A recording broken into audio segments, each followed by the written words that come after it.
Nah, I mean, it is what it is, you know.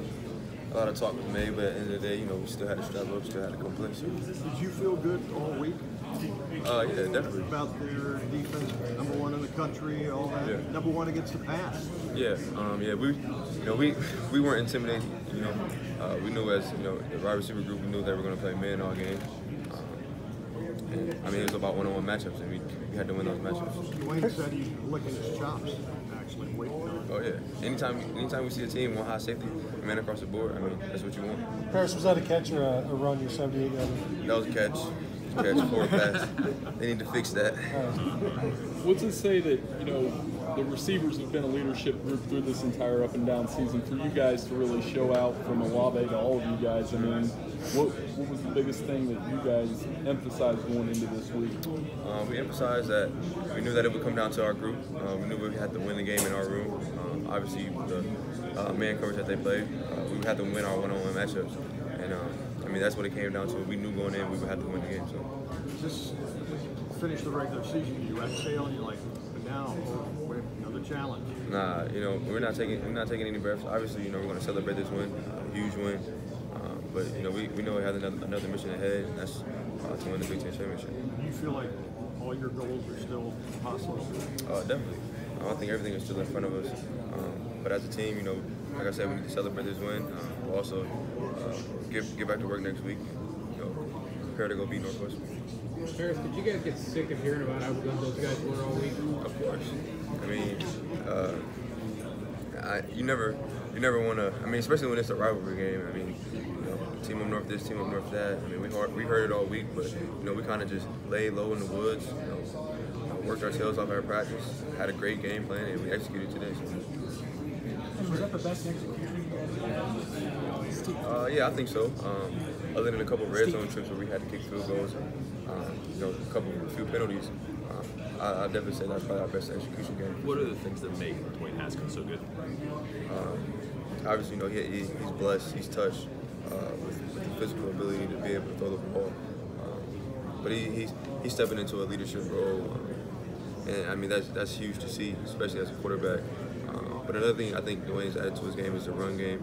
He had a couple plays where he pulled the ball and ran for 17 yards, and that's good for us as an offense because teams don't expect him to do that. So that just opens up our offense and it allows us to keep going.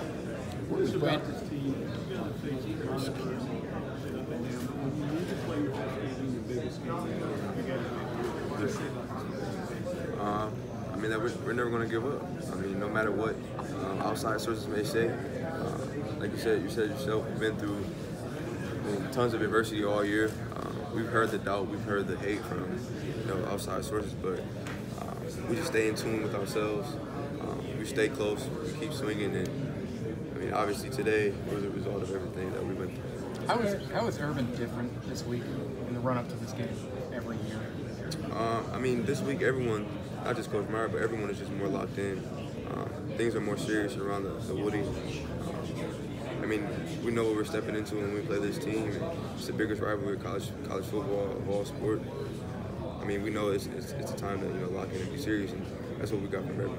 Parris, do you feel like there was a specific moment in this game where you felt, I guess, momentum start to lean in your way a little bit? Was there a specific moment, a specific play? Maybe you weren't on the field, but what was that moment for you? Honestly, I think,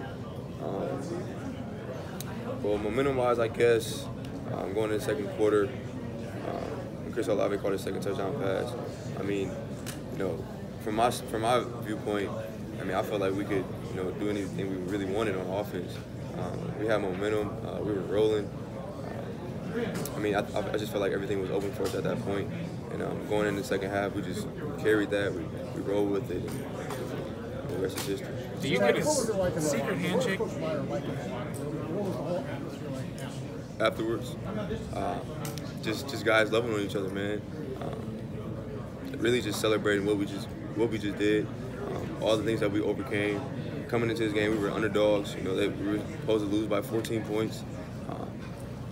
I mean, guys were just loving on each other and just celebratory of what we just accomplished. You put up 62 on that. What's your reaction to that? Yeah, well, our goal as an offense is always score as much as we can. And obviously, we knew that they were the #1 defense, but just with watching film all week, we've seen advantages, and that's just going back to them playing man.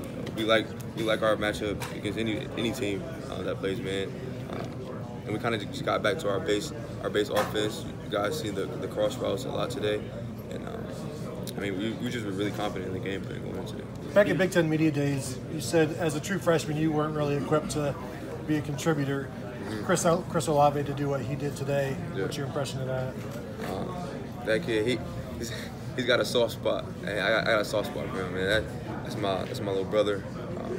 He's just at a point in time. It was a time where every freshman goes through it. They want to go back home. They're homesick, not really loving the game.